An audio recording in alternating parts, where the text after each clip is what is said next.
So, good morning. Good day, ma'am. So, ngayon po, ang gagawin natin ngayon ay health teaching. So, gagawin natin yung yun natin sa goals at objectives. So, ito po yung mga nakita at ginawa ko para ituro po sa inyo. So, first po ay yung sa mga objectives na ginawa natin is to understand the effects of stroke and temporary paralysis on the body in daily life. So, sa part na ito, magbigay ako sa iyo ng what is stroke? Ano ba talaga yung stroke? At ano po yung mga kailangan yung malaman at mga risk para ma-prepared po kayo. So, first muna. So, first po, what is stroke? So, a stroke po occurs when blood flow to a part of the brain stops. So, kung yung dugo po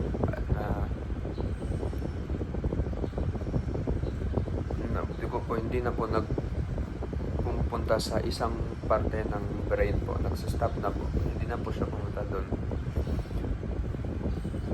Sometimes, di ba, may rinig kang heart attack po, yan, may ganyan po. At meron po, yung stroke po, ito po yung tinatawag minsan na brain attack. Related pa rin po sa blood. Ito po yung fatty build up. May ano kasi dyan sa utak, parang may fats sa blood vessel, may fat build up at magkaklat yung mag-stuck up yung dyan, blood flow, hindi na makapass through, so kaya mag-stroke siya, or pwede din bleed. Next po, another po, what is a stroke? So, a stroke po is a cerebrovascular accident. Ito po yung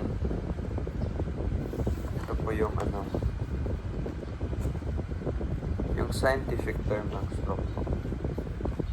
It is a serious life-threatening medical condition that occurs when the blood supply to a part of the brain is cut off. Sinabi ko na po kanina po, pag ma-cut off na po yung dugo sa utak, isang parte sa utak, mawala po ng blood supply,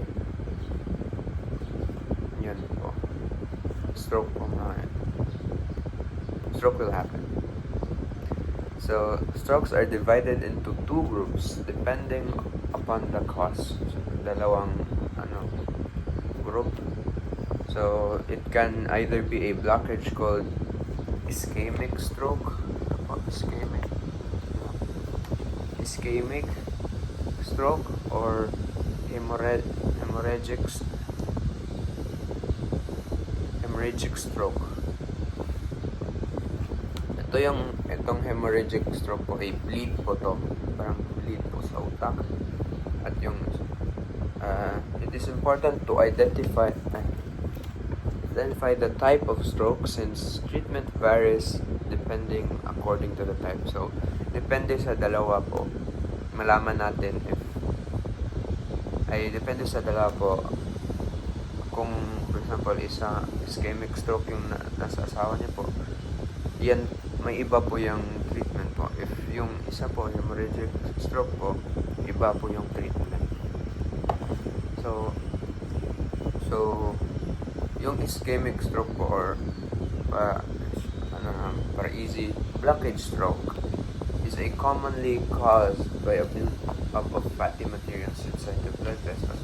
So yung nakita natin dito po, itong sa itaas po, ito po yung ischemic stroke, may build up na fats po. Yung hemorrhagic stroke po, or bleeding stroke, ito po sa bleeding sa utak. So next pa po,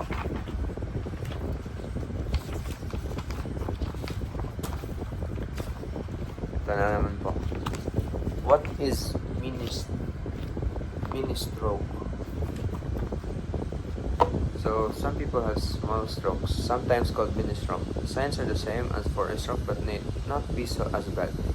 Mini stroke is a serious warning sign. So, seryoso na po to. Warning sign. Dapat hindi po to na-note. Pero ito po yung cases if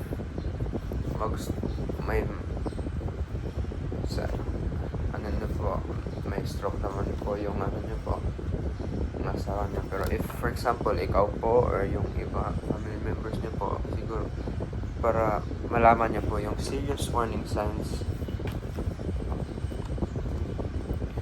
hindi na siya mahirapan na siyang sa mga maghawak ng mga baso, malaglag yung mga kahit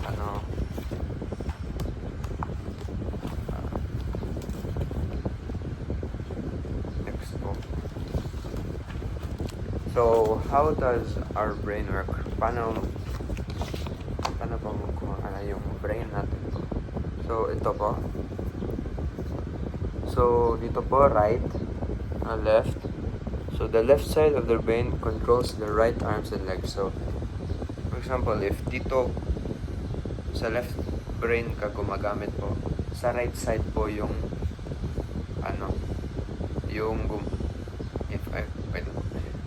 sa left side, ito po yung ang kinokontrol po ng left side ay yung right side. So, if yung right side ang ginagamit or yung na-damage, yung left side po yung affect.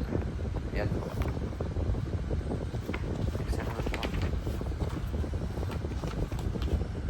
Ayan po. Yung sinabi ko kanina.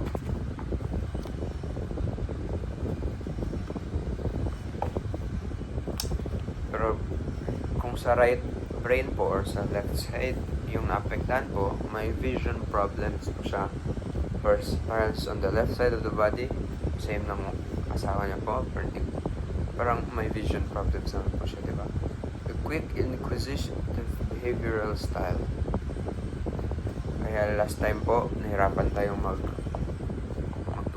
mag-BP sa asawa niyo po kasi may problema siya sa behavior or na po yung tawag niya, toyo, hindi ko po pero parang nagalit po siya at memory loss po, pero wala naman ako na sabi niyo po wala naman siyang memory loss.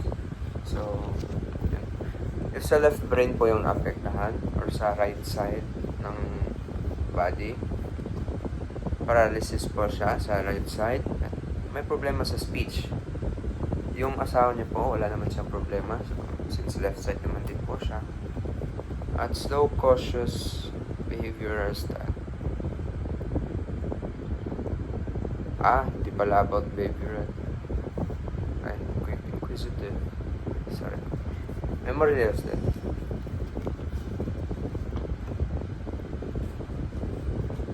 Next po. So, ito po yung mga who is at risk of stroke. Ito po yung umiinom, tatagay palagi, heavy alcohol consumption. Risk po yan sa having stroke, old age and diabetes, pag may diabetes po kayo or ganyan po, or old age po, may chance talaga, mas mataas yung chance na stroke po kaya. High blood pressure po, which yung asawa niyo po, nakuha ng asawa niya. Yung smoking po din, yung itong dalawang bisyo po. If may mini stroke po na happen before po, or parang heart attack, at if obesity po, sobrang kain. Next naman.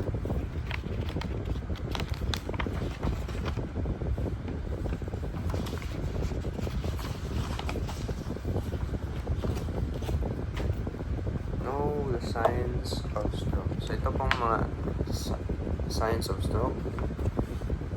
Para malaman natin ano pong mga signs of stroke, ito po. Sudden numbness or weakness of face, hand, or leg, especially on the one side of the body. Or example po, nahirapan na siyang maghawak ng, example ito po, nalaglag na pala, hindi niya mag-grip or hindi niya maganyan. At yung mukha niya sa, for example, yung sa asawa niya po, magganyan po yung ano niya. Hindi ko po nakita. Yun po. Pag may ganyan po sa isang side, at pag mag-smile siya sa kabilang side lang po. Ganun po. Sudden confusion or trouble in speaking and understanding. Yan po. Mahirap na nililito sila palagi. At mahirapan silang magsalita. Sudden trouble seeing in one or both eyes. Nahirapan silang makita ng kahit ano, kahit malayo man or nandito lang. Sudden trouble walking, dizziness, or loss of balance or coordination. So, for example po, nahirapan po siya mag-walk. Same ng asawa niya po. Pero ito po yung signs po. So, before po to pero since meron na po yung sa inyo, ay sa asawa niya po, ito na lang po para sa inyo dun po. Sudden trouble walking, sudden severe headache which may be accompanied by altered consciousness. Sakit ng ulo, which yung asawa niya po, na-experience po ng asawa niya po. Next naman po ay same lang naman ito. Yung may acronym po ako dito. Ito po, act fast. So, what does act fast mean? Yung F means face, yung A is arms, yung S kay speech, at yung T, ba't walang T dito? Treatment. Walang nakalagay T dito. Parang treatment. Basta ito. So, if face po, ito po yung nagaganyan po na sa mukha. At sa arms po, or sa A, yung nahirapan na siyang maghawak ng kahit ano. Yung S po, yung sa S, sa fast, yun po yung speech or slurred, nahirapan siyang magsalita. Yung T, lagay dito. Sa ano naman. Okay. So, ito po. If may mga signs po ito lahat, if yes, immediately contact the nearest health facility or mag-contact ka dun sa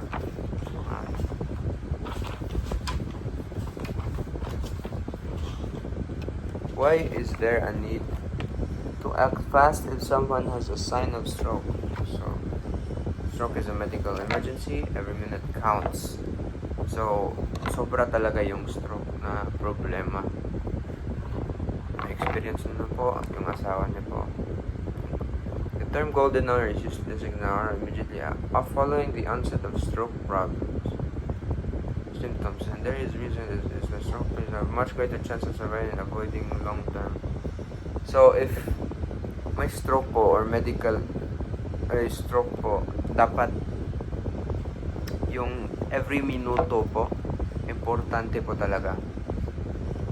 The term golden hour is used to designate an hour immediately following the onset of the stroke problems, and the reason it is golden, ang rason po na golden po ang tawag na golden hour for stroke is may chance sa isang hour lang po, may malaking chance po na makasurvive yung kayo or ma-avoid po yung long-term brain damage po. Pero if malagpas nyo to, yun po yung problema po. Usually permanent or temporary. The longer the normal blood flow to the brain is reduced, the greater the chance for damage. This is why it is important to act quickly if you suspect a stroke. So, how can stroke be prevented? Sa case po ng asawa niyo po, ay ito po, magamit niyo po to para sa lahat ng pamilya po. Pero sa case po ng asawa niyo po, kailangan niyo pong gawin ay exercise niyo siya 2 to 3 times a day. Anyways, mag-discuss ako niyan mamaya.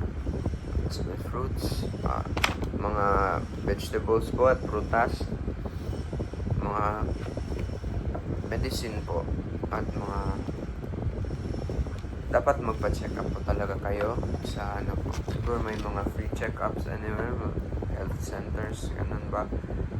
Para maano talaga yung ano niyo po, yung asawa niyo po.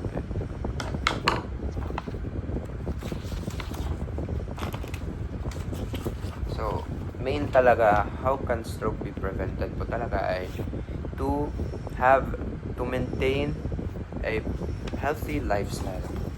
Yan lang po talaga yung technique.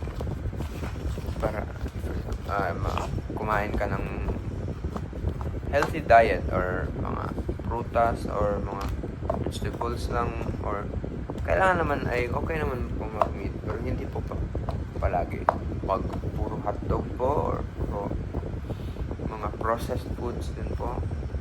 Hindi ako dyan. Ayan po. So, next po yung gagawin natin. May flashcards po ako dito. Ito po yung sa second section po. Ano po? Madali lang po to. So, before that, may quiz po pala. Quiz time. Next. So, after that, demonstrate proper caretakers for paralyzed me. So, these are the things. Ito po yung mga ready ko po, mga flashcards po. Right? Ibigay po. Ito po lahat ibigay ko po sa inyo para keep track nyo po or malaman nyo mga panggagawin or ma-remember nyo po. First po ay reposition every 2 hours. Ito po ay importante po kasi yung asawa niya po, mahirapan siyang maggalaw, diba? So, magbe-bed sores po yan or may mga malalaking magpuporma sa likod ng asawa niya po or sa puwet niya po. If hindi niyo po remove at least every 2 hours po. Pero if healthy skin naman po yung asawa, ay kahit na po healthy po, kailangan niyo din pa rin po every 2 hours. Pero pag natulog po kayo, okay naman, pero recommended po na mag-alarm na lang po kayo para ma-change nyo po yung ano. May mga positioning po dito.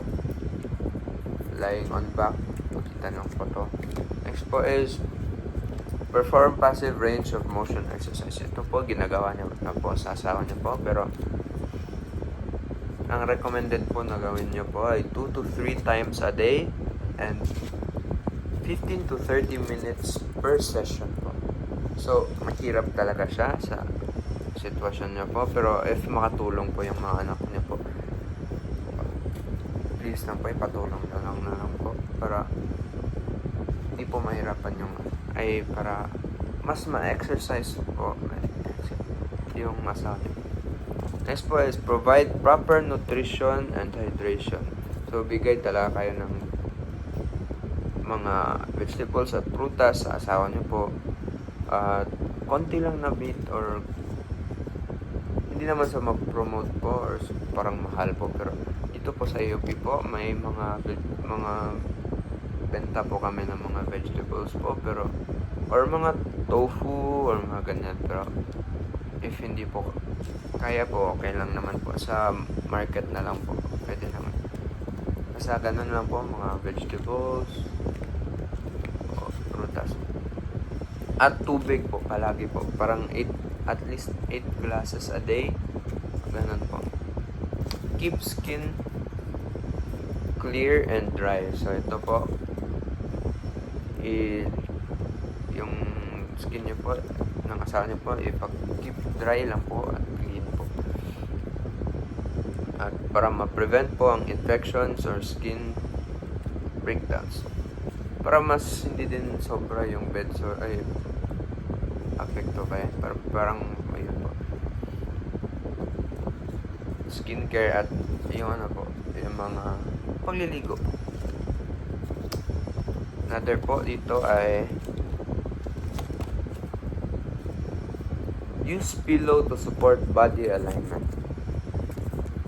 So pag awake po siya, ay even if ay awake na po siya or natutulog pa rin, dapat ayusin na po yung ay lagyan nyo po ng pillow yung likod niya or sa gilid po dito, trochanter or sa in between the knees, ay the thighs and sa dito po, so, lagyan niya po ng pillow at dito po sa paa po, ay sa feet po para ma-support po yung body alignment niya at para hindi po magka-curve yung spine niya, ganun po. Next po ay encourage patient to do small tasks. So sa case niya po,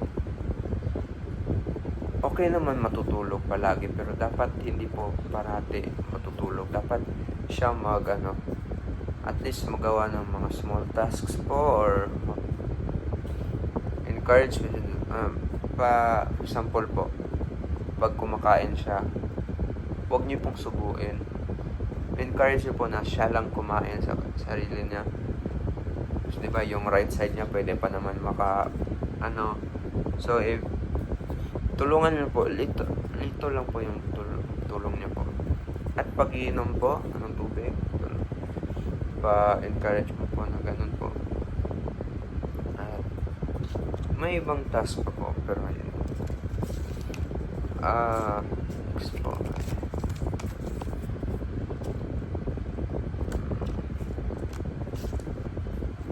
Communicate with love and patience sa asawa niyo po. So, kung mag-communicate po kayo sa asawa niyo po, which you guys already did or you guys ginagawa niyo na po, with love and patience talaga, kasi nahirapan mga na nangyari sa kanila, siguro nahirapan na sila at yung emotional nila na aspekto po ay parang mahina na, so or mental po na aspekto, para communicate with love and patience po para ma-feel supported po sila at hindi po siya ma-discourage na mabuhay pa, para continue lang din yung living niya at may chance pa na matagal niya yung life niya po fulfilled kahit ganun lang po. Monitor for signs of complications.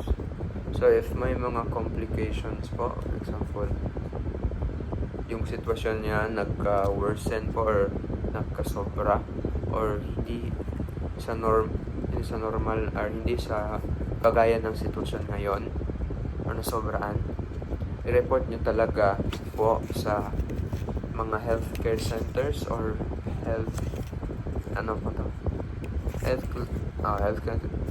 clinics po para mabawasan po yung problema at matulungan niyo po ng maayos. Yun po sa flashcards po. Ito po na part na yun. So after this, I had to do for evaluation. I will not do return demonstration, but I will just ask her about these things and ask them what the description is, what like those. Next is this. So next po, ma'am, is promote active family involvement in the patient's recovery, emotional well-being. So may poster po ako dito. Family first, yung title. Supporting our work. Hindi na ako. Basta, sorry na lang pa sa mga So, ang part po nito ay to teach at turuan ko po kayo about emotional support.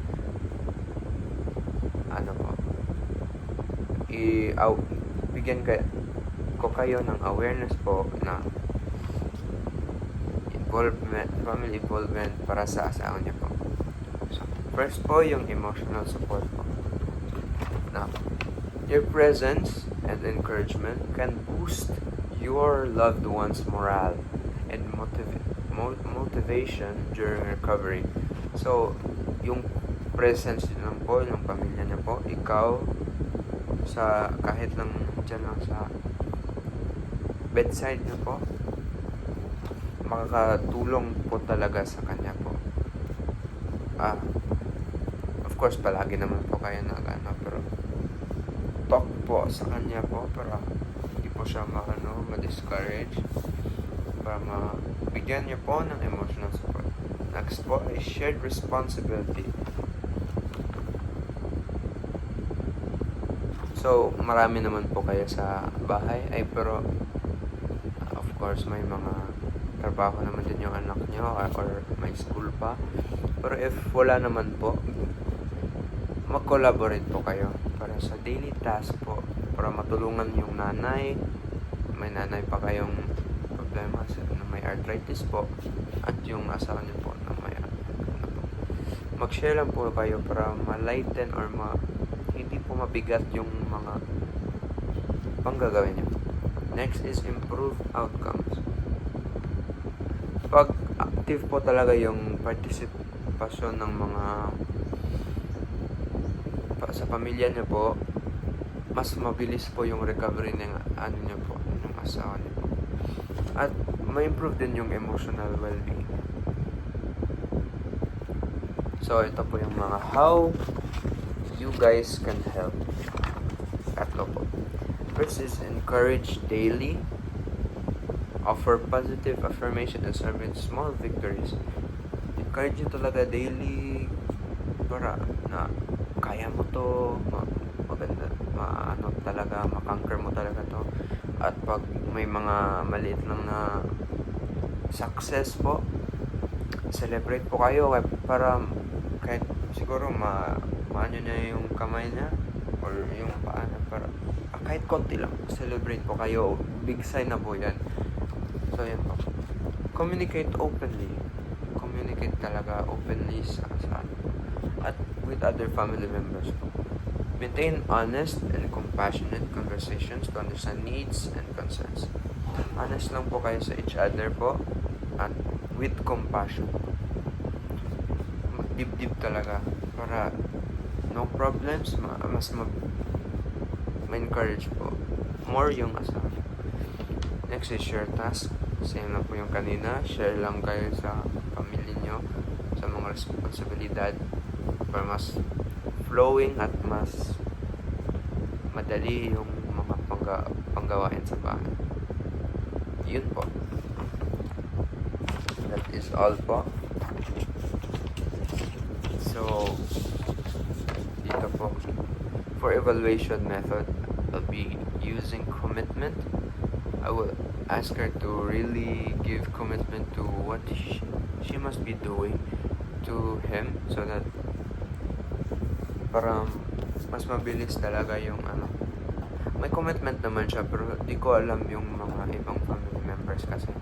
So, pagpunta ko doon, siguro sana nandun yung mga yung at least yung mother na lang sabihin, yung asawa na lang, yung wife, siya na lang magsabi sa mga anak niya kasi paragin na sila wala doon pero yun po. Those are everything.